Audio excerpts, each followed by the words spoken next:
ያለ ለምንድነው ማህተም እንዲወልቅ የሚፈልገው? ከዚህ በኋላ ቅዳሜን ከሰዓት ለመስራት ወደ ስቱዲዮ አልገባም ማለት ደግሞ ማተቤን አላወልቅም ማለት ነው። ምድር ላይ የምትኮሪበት ካላችሁኝ ኦርቶዶክስነቴ። ሰላም ውድ ተከበራችሁና የተወደዳችሁ የዚህ ቻናል ቤተሰቦች እንዴት ናችሁልኝ? ሰሞኑኛ ወቅታዊ አነጋጋሪ የሆነ ቪዲዮችን ይዤላችሁ መጥቻለሁ። ታዲያ ቤተሰቦች ለዚህ ቻናል አዲስ ከሆናችሁ ይህንን ቻናል ላይክ እና ሰብስክራይብ ማድረጋችሁን አትርሱ። ወደ ቪዲዮ እሺ ቤተሰቦች ዛሬ በመጀመሪያ ይዤላችሁ የመጣው ቪዲዮ ምንድነው ሰሞኑን ተማሪዎች ላይ የትምህርት መደራረብ እንደተከሰተባቸው ሁላችሁም ታውቃላችሁ ብዬ ተስፋ አድርጋለሁ። ቅዳሜና እሑድ ራሱ ተማራላችሁ የተባልነበት ታዲያ እጅግ በጣም ብዙ ተማሪዎችም በአጠር የዘለሉ መውጣታቸውን እያበዙት ነው። ሰመረ ባሪያውም እጅግ በጣም ደስ የሚሉ ንግግሮችን እየተናገረ ነበር በአጠር ዘለው በሚወጡ ተማሪዎች ላይ። እስኪ ደግሞ አንድ ቪዲዮ አይተን እንመለስ። እሺ ይሄ እንደ ማህበረሰብ የደረስንበት ከፍተኛ የሆነ የዝቅታ ደረጃ ነው። በፊት እኔ ሳቅ ሰፈር ውስጥ ሲሄድ እኔ እንግዲህ ፐርሰናሊ አብሮ አደጎች ይሄን ቪዲዮ ልታዩ ትችላላችሁ፣ ታውቁናላችሁ። እኛ ሰፈር ስናድግ ፈረንሳይ ለጋሲዮን ድሮ እኛ ከምንኖርበት ቀበሌ ዝቅ ብለን ወደ 07 ወደ 06 ምናምን ይባላል 11 ቀበሌ እኛ 12 ቀበሌ ነን ላይ እንደዛ ወረድ ስንል ተደብቀን በትምህርት ሰዓት አይታሰብም ጭራሽ። በትምህርት ሰዓት ከሆነ ማለት ማሰብም የለም። ከትምህርት ሰዓት ውጪ በፈረቃ ስንመር የጠዋት ተማሪዎች ሆነን ቤት ምሳ በልተን ከሰዓት በኋላ ላይብረሪ ነን ብለን እንወጣለን። የጎረመስን ሰሞን ቪዲዮ ቤት ይገባል። ላይብረሪ ነን ብለን ስንገባ ቪዲዮ ቤት እኛ ስንገባ የምንገባውን አገባብ ዘንድሮ አልሸባብና አልቃይዳ እንደዛ አይሸፈኑም። እኛ ተሸፍነን እንደምንገባው በጣም በሰቆቃ እንደዚህ በመከራችን ነው የምንገባው። ከሰው ምንም አይደለም እኮ ማለት ኖርማሊ እንሄዳለን ካለበት ቦታ ስላልሄድን ብቻ ነው ከትምህርት ሰዓታችን ውጪ ማለት ነው። ማንን ፈርተን? የሰፈር ሰው ፈርተን በጥፊ ወልውሎ ምን አባይ ሰፈር ትሰራለህ ብሎ የሚያስገባ የሰፈር ሰው ኃላፊነት የሚሰማው ስለነበረ ሁሌ ደጋግሜ እነግራቸዋለሁ። ብዙ ሰው ነው ያሳደገኝ። ለብዙ ሰው ሪስፖንሲብል ነኝ። ብዙ ሰውም አመሰግናለሁ ዛሬ ሰው ለመሆኔ። እኔ እናት አባቴ ወላጆቼ ብቻ አይደሉም፣ ጎረቤቶቼ፣ መምህራኖቼ፣ የማዝሬ ሴት ድር አባላት፣ የነፋዘር ሰዎች፣ የወንድሜ ጓደኞች፣ ራሱ ወንድሜ በቃ ሺህ ሰዎች ናቸው። ታውቁታላችሁ። እነከሌ ብዬ አልጠቅስም። ማህበረሰብ ኃላፊነት ስለሚሰማው አይታሰብም። ትምህርት ቤት ፎርፌ ፎረፈ ሲባል ፎርፌ እየተባለ መንገድ ላይ ሁሉ የሚያልፍ ሰው ሁሉ ጮክ ብሎ ይናገራል። ወደ ገቢ ተመለሰ ትገባለህ ምናምን። ዘንድሮ ተሰለጠነና እነዚህ ልጆች በአደባባይ እንደዚህ ሲዘሉ የሚያልፈው ሰው እያወራ በሰላም መንገዱን ይሄዳል። በሞባይል ቀርጾ የለጠፈውም ሰው አለ። አይሁን አንተ በለጠፍ ብታስቆም ጥሩ ነበር። ወር አንዷን ጎትተዛ ለዘበኛ ወይ ለዳይሬክተር ብትሰጥሩ ነበር። ቢሆን ግን ቀርጸ ማድረግ ራሱ እንዳወራበት አድርጎኛል። እንደው ምን አለበት ልጆቼ ናቸው የሚል ሰው ቢኖር አንድ ሰው እንኳን መንገድ ላይ የ15 እና የ14 ዓመት ሲጋራ ለኩሱ እንደዚህ ሲሄድ ፍሬንድ ዛሬ ደብሮኛል መላ የለኝም ምናምን ሲል አንስተሽ 50 ብር እና 100 ብር ምትስ ገርል ፍሬንድ እዚህ ጋር አቀፈ 100 ብር ሰጥተህ ትሄዳለህ። ነገ ከሷ ትወልድና ልጅ እንደዚህ ሲሆን ለምን አላዳናችሁልኝም ልጄን ብትል ቤት ዘግተህ ዋይ ትላለህ። ቤተሰቦች እንደተመለከታችሁት ነው ሰመረ ባሪያውም እጅግ በጣም ደስ የሚሉ ንግግሮችን ሲናገር ነበረ። ባጠር ዘለው የሚወጡ ተማሪዎች ከዛ በኋላ ወዴት ነው የሚሄዱት? ቤተሰቦቻቸውስ ይቀበሏቸዋል ወይ? አሞኛል ብለው ወይ ደግሞ አስፈቀደናል ብለው ነበር ወደ ቤት የሚመለሱት። ግን ብዙ ተማሪዎች በዚህ ሰዓት ላይ ከትምህርት ቤት እየወጡ የሚገኙት በእንደዚህ አይነት መልኩ ነውና እባካችሁን ወላጆቹን ደግሞ ታላላቀትና ወንድም ይሄን ነገር ማስቆም አለባችሁ። ምክንያቱም ከዚህ በኋላ የተማረ ትውልድ ነው የሚያስፈልገውና ይሄ ነገር ፈጽሞ መወገዝና መከልከል ያለበት ነገር ነው ተስፋ አድርጋለሁ። እናንተስ ይሄን ቪዲዮ ስታዩ ምን አይነት ስሜት ተሰማችሁ? የተሰማችሁን ሐሳብ ኮሜንት ላይ አስቀምጡ። ቤተሰቦች እጅግ በጣም የሚያሳዝን መረጃ ተሰምቶ ነበር። እሱም ምንድነው የ75 ዓመቱ አዛውንት 12 ዓመቷን ታዳጊ አስገድዶ ደፈራት እየተባለ ነበር። እጅግ በጣም ብዙ ሰዎች በዚህ ጉዳይ ላይ ሐሳባቸውና አስተያየታቸውን እየሰጡ ነበር። ይህ ነገር መቼስ ነው የሚቆመው ተብሎ ብዙ ሰዎችም የሐዘናቸውን እየገለጹ ነበር። እስኪ ደግሞ እናንተም ቪዲዮን ካያችሁት በኋላ የሚሰማችሁን ሐሳብ ኮሜንት ላይ አስቀምጡልኛላችሁ። ቪዲዮን አይተን ነበር። የ75 ዓመቱ አዛውንት የ12 ዓመት የእንጀራ ልጃቸው ላይ ያስገድዶ መድፈር ወንጀል ከፈጸሙ በኋላ በ18 ዓመት እስራት እንደተቀጡ የጅማ ከተማ አስተዳደር አስታውቋል። ሰውየውም ወንጀሉን የፈጸመው መጋቢት 2 2017 ከምሽቱ 2 ሰዓት ላይ እናትየው ጎረቤት ሀዘን ለማስተዛዘን በሄዱበት ያን አጋጣሚ በመጠቀም እንግዲህ ከምሽቱ 2 ሰዓት ላይ የ12 ዓመት የእንጀራ ልጃቸው ላይ ያስገድዶ መድፈር ወንጀል ይፈጽማሉ። ወንጀሉን ከፈጸሙት በኋላም እንግዲህ እናትየው ከለቅሶ ቤት ስትመለስ ልጇ በደም ተነክራ ታገኛታለች። ከዛ በኋላም እናትየው እንግዲህ በመጮህ አካባቢው ላይ ያሉ ሰዎች ከተሰበሰቡ በኋላ ልጅቷን ወደ ሆስፒታል ወስደው ለፖሊስ ቃል እንድትሰጥ ያደርጋሉ።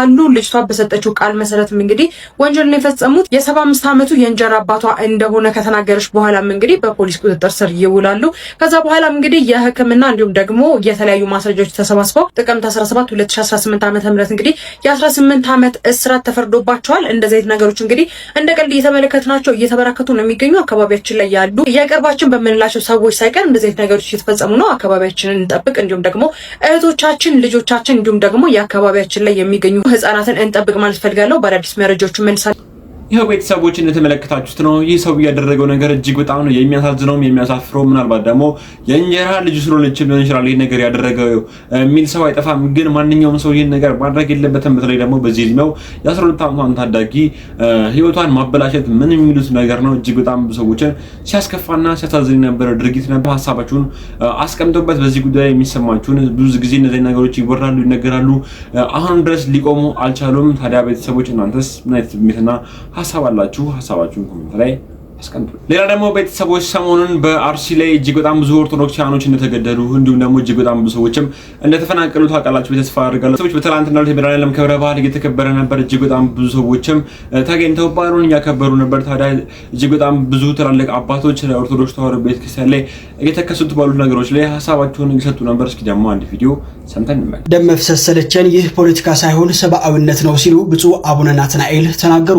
ዛሬ ብፁዕ አቡነ ናትናኤል በሰጡት ጠንካራ መልእክት ታዲያ በሀገሪቱ እየታየ ያለው ሰቆቃ እንዲቆምና እንዲሁም ደግሞ የህዝቡ የሰላም ጥማት እንዲሟላ በጽኑ አሳስበዋል። የሰው ልጆች ደም በከንቱ መፍሰስ መቆም አለበት። እረፍት እንፈልጋለን። ሀገራችን እረፍት ይፈልጋል፣ ሰላም ይፈልጋል፣ እርቅ ይፈልጋል። እረፍትን መፈለግ፣ ሰላም መሻት፣ እርቅ መፈለግ፣ አብሮ መኖር ማለት ፖለቲካ ሳይሆን ሰብአዊነት ነው። ሰው መሆን ይቀድማል ሲሉ ተደምጧል።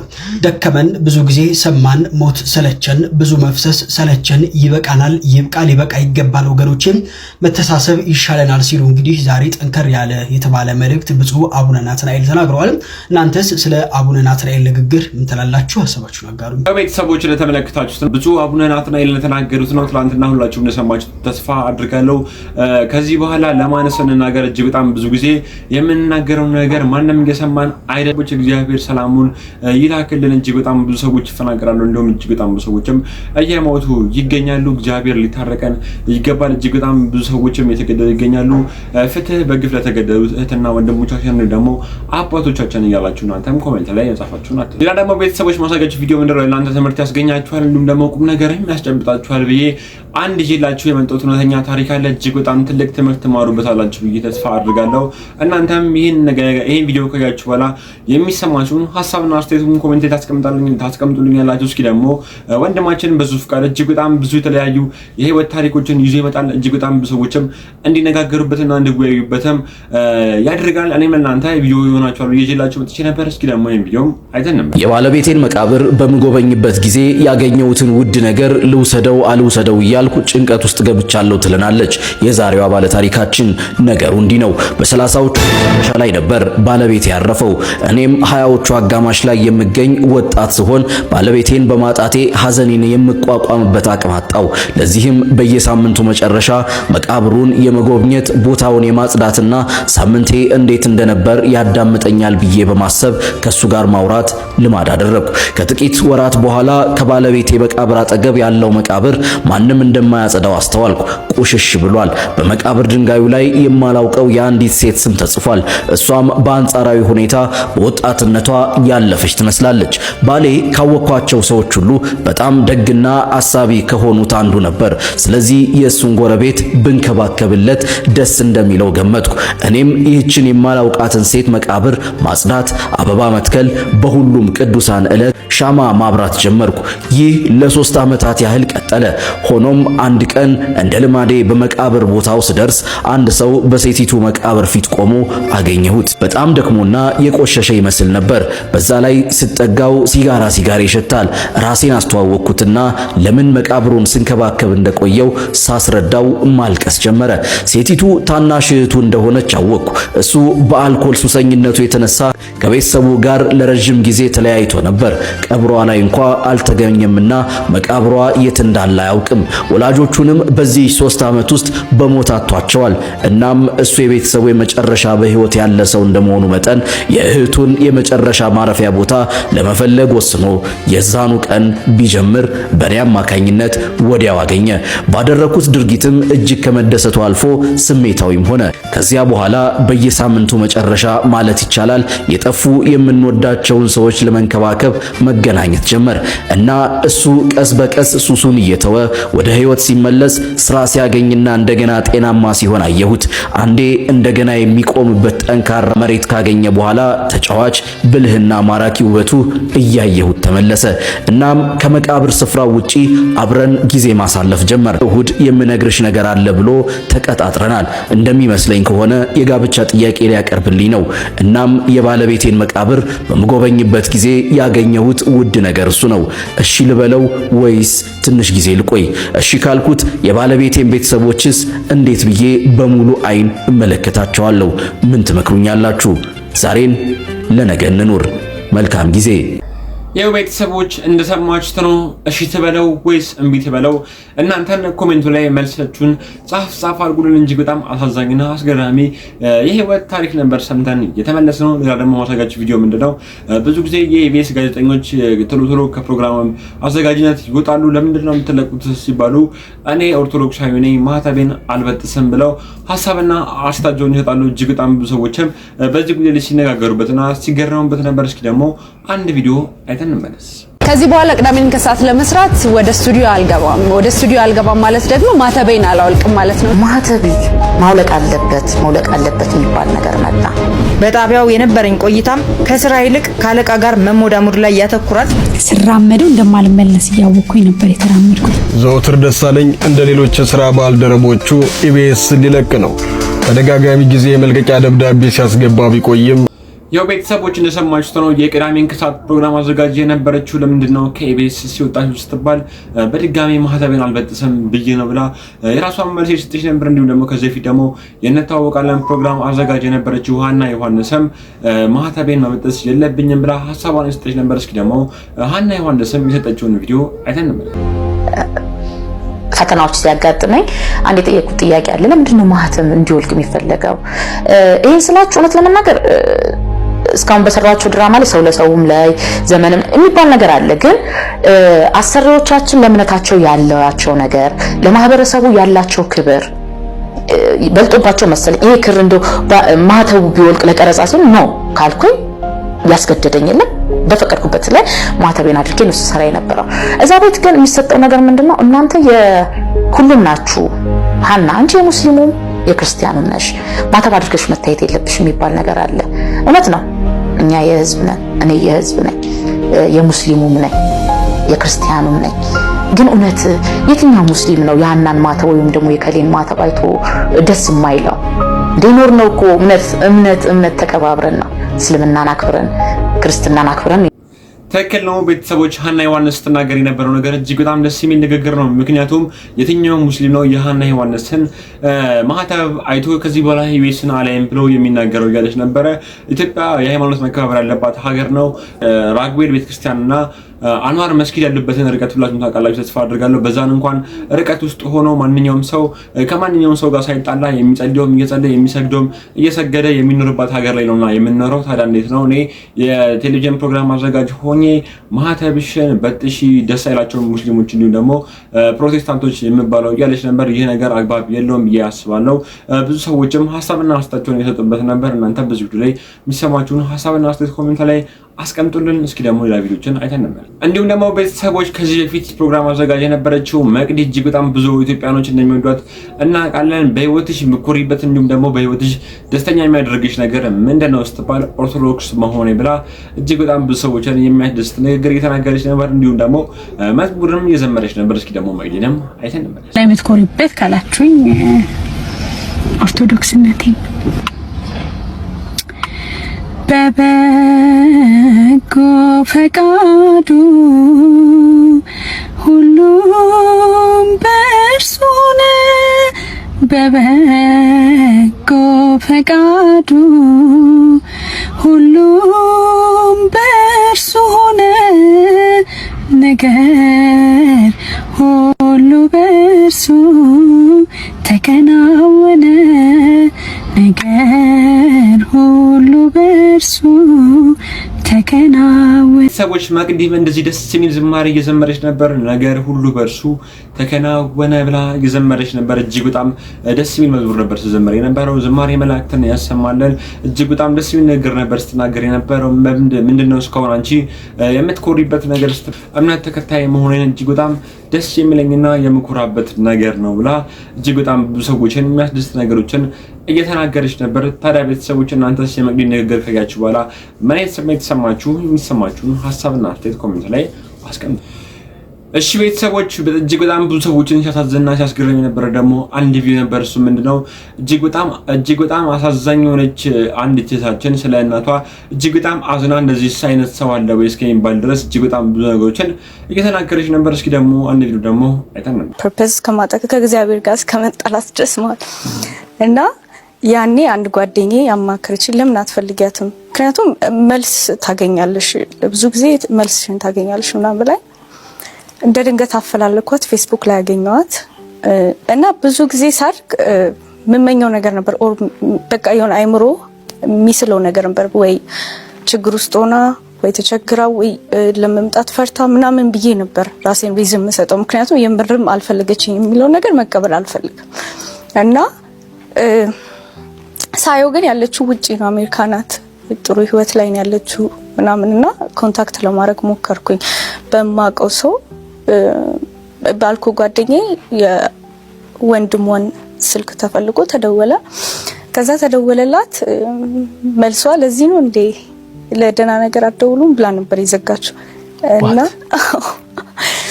እና ያው በሰዓቱ ምንም እንዳልኩ ነው ጸጥ ብዬ ነው እንትን ብለው ለሰው ለአጎቴ ለወንድሟ እሺ ምናምን ብዬ መለስኩኝ። ግን በጣም ከዛ ኋላ ነው ሌላ ሱስ ውስጥ የገባሁት እኔ ድጋሚ ማለት ነው ወደ የገባሁት።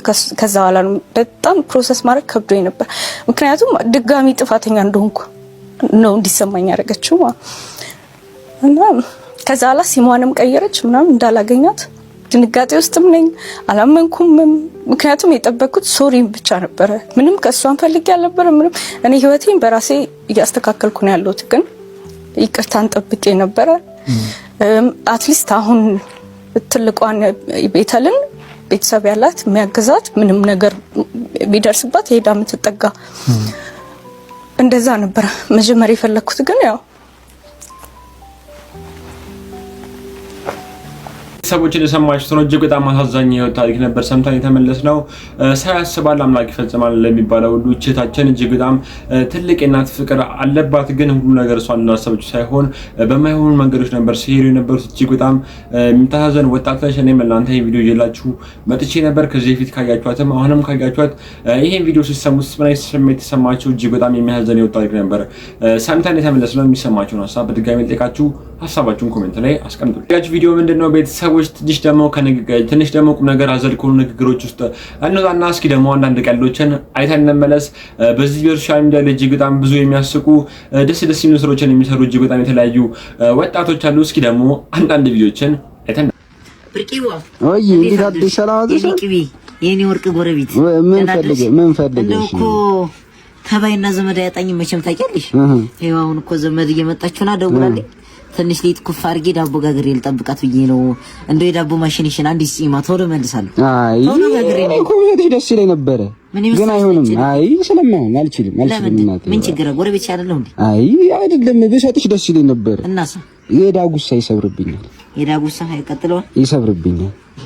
ለዛ ነው እንጂ ብሰጥሽ ነው ደስ ይለኝ ነበር። እንደዚህ ነው ጉርበትና እንደዚህ ሆነ እኔ እንችል እንደዚህ ሆነ ምን ማለት ነው? እኔ ስንት ነገር አልሰጠውሽም እንዴ? አሁን እንደዚህ የምትሆኒ ስለሚሰብርብኝ ነው እንጂ እኔ ላንቺ እንዲህ ነኝ እንዴ? አዎ ምን ሰጠሽኛል? አዎ ባለፈው የሞሰብ ክዳን ወስደሽ አይጣስ በልተሽ አመጣሽ።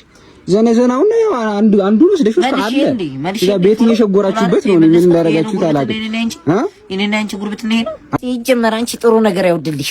ባለፈው እኔ ሲፍቲኒ ስብሰባ ላይ 3 አይደል አቤት ያልኩብሽ አቤት ያልኩብሽ እንጂ አበሩና የሚበራ ይብራብሽ እናንተ ቤት ድመት ምግብ እንዳለች ሞተች ባየጠማ ያ ጭቅ ከተንባልሽ ባለፈው አንድ ጆክ ውሃ ቤታችሁ አታችኋል። እኛ ቤት እጁን ታጥቦ መቶ ምሳ ይበላው። ኧረ ጉድ እዚህ ደርሰናል። እንደው እቺ እርዳታ አልቃ እቺ እርዳታ ቆማ ባየውሽ ይጀዳ እንቤልሳ ሄጅ ነገር እኔ ግን 1 ሚሊዮን ብሩን ሳገኝ ማለት ነው ለአንቺ 300 ሺህ ብር ለማማና ለአባባ 400 ሺህ ብር ለዛ ለፎቃቃ ለኤክሴ ደግሞ ማለት ነው በአካውንቱ ስሜን ቦልድ አድርጌ 200 ሺህ ብር አስገባለታለሁ።